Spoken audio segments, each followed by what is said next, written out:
When an emergency or natural disaster strikes, you may be uncertain of how to respond.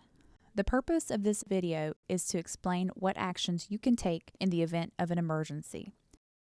In some emergencies, you can either evacuate or leave your home, while at other times you can stay put in a shelter in place, in which case your home becomes your shelter. It is important to have a safety plan in place to remain safe. This video will advise you on how you can stay safe during flooding, a fire, or dangerous chemical spill, and instruct you on what to do should you decide to stay put. In times of a disaster, you may need to evacuate. On occasion, you may be able to plan in advance, while other times you cannot. You will receive instructions advising you on steps to take. It is important to pay special attention to your local television station, to notifications and alerts from phone apps and other wireless devices, and to the internet. Always follow these guidelines. Do not ignore them. Follow these guidelines when evacuating.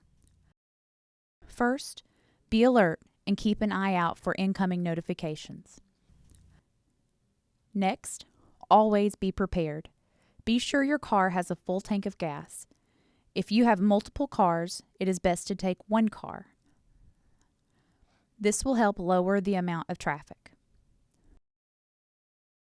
Third, don't dawdle. Leave as early as you can to avoid being trapped.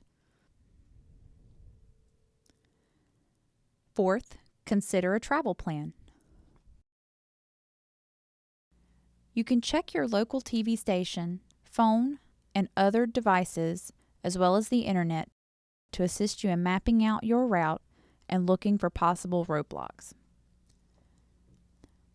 You can also prepare beforehand by going to www.ncdot.gov/travel/evacuation maps/. This website will provide up-to-the-minute information that will assist you in mapping your evacuation route.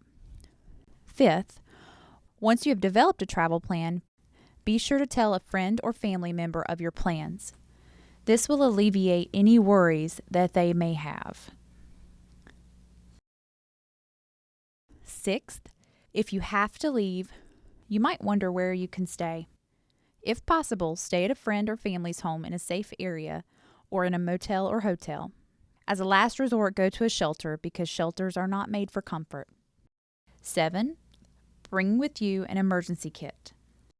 In this kit, you should have family documents like birth certificates, insurance and bank information, your social security card, and a passport. 8. Bring extra cash. Banks may be closed and ATMs may not work. 9th, lock doors and windows before leaving your house. Unplug any electrical appliances like your television, microwave, and toaster, and be sure to turn off water, gas, and power. Lastly, ask your neighbors if they need a ride. You may decide it's best to stay put to stay away from possible dangers outside. You may also need to stay put to protect yourself from possibly poisonous air outside.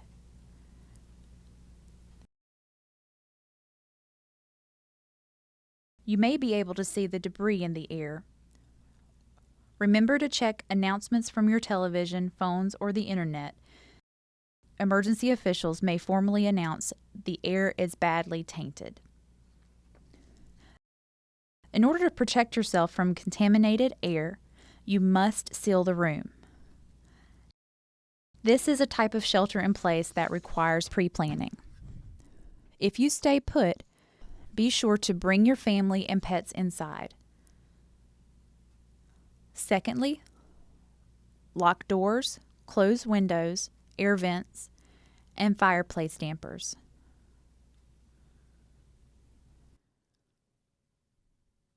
Turn off fans, air conditioning, and forced heating systems. Get your emergency supply kit, unless you believe it has been dirtied or contaminated.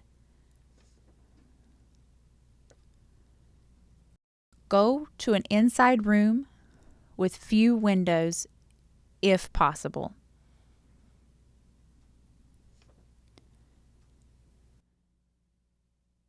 Sixth, seal all windows, doors, and air vents tightly. Use thick plastic sheeting and duct tape. To save time, measure and cut the sheeting in advance. When measuring, add an inch or two more to ensure coverage.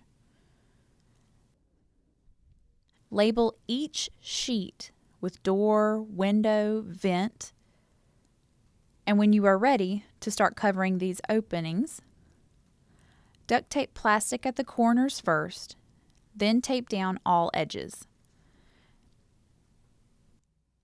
If you do not have plastic sheeting, you can use what you have.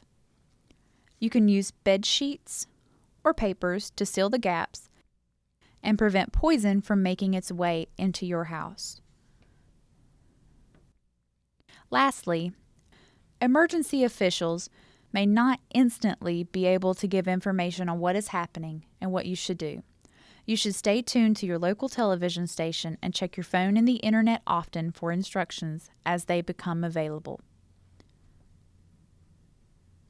From this video, you should have learned the evacuating procedures and what to do when staying put in a shelter-in-place. Deciding which steps you should take depends on orders given from notifications received from the television, your phone, or the internet. The most important thing you can do is stay safe.